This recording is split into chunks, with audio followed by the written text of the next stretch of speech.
Asking yourself these 3 things will help you to avoid destructive, toxic arguments.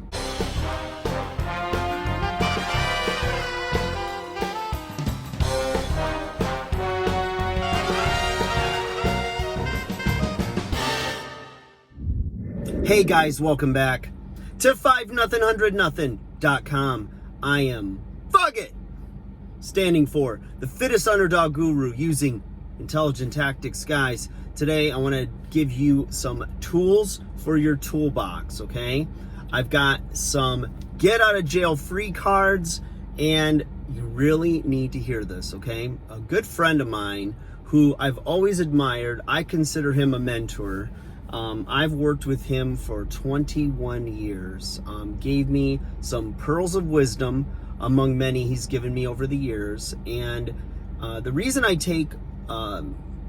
give him a lot of street cred, and when he says something, my ears perk up and I listen, is because he walks the walk. He has the goods. He's got the skills that pay the bills, so to speak.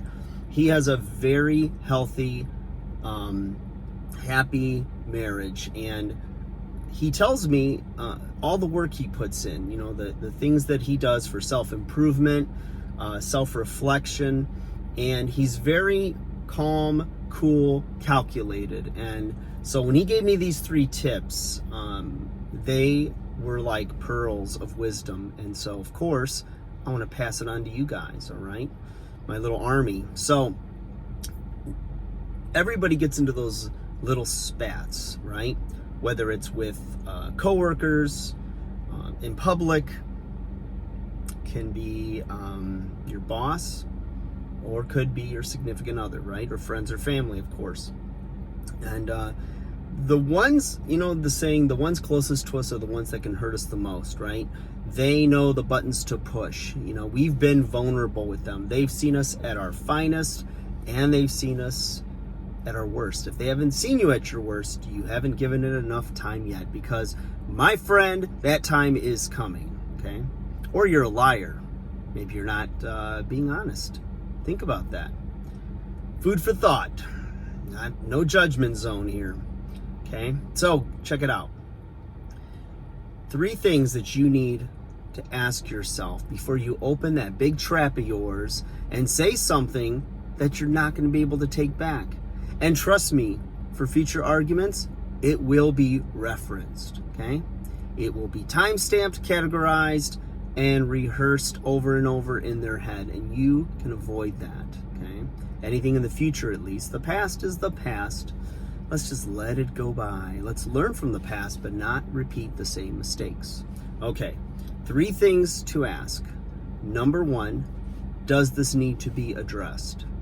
Number 2, does this need to be addressed by me?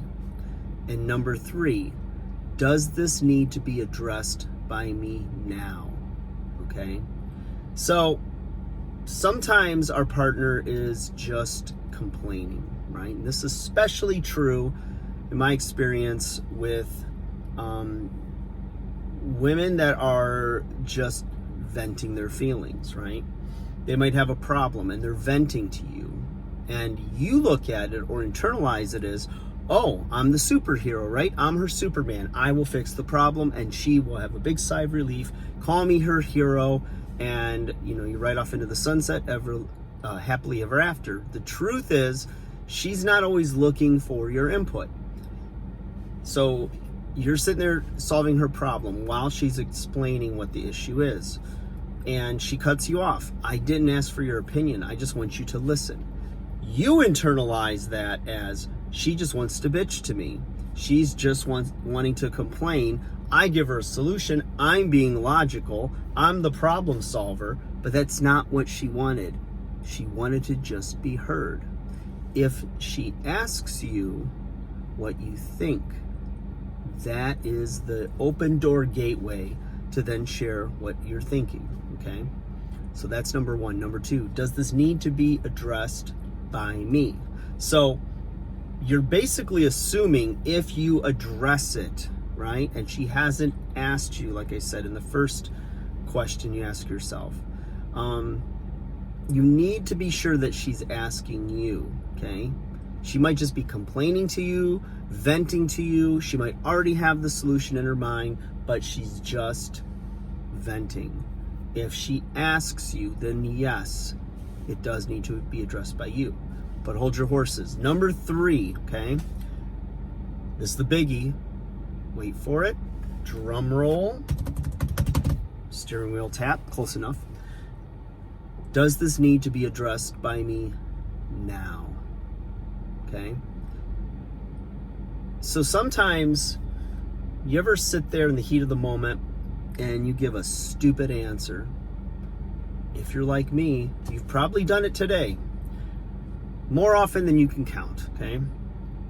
So the thing is that we can get into a reactionary mode, especially if tensions are heightened.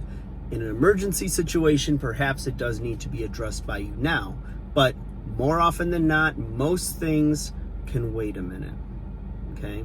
Especially if, number 1, does it need to be addressed? Yes. Does it need to be addressed by me? Yes, it's being directed at you. Does it need to be addressed by you right now?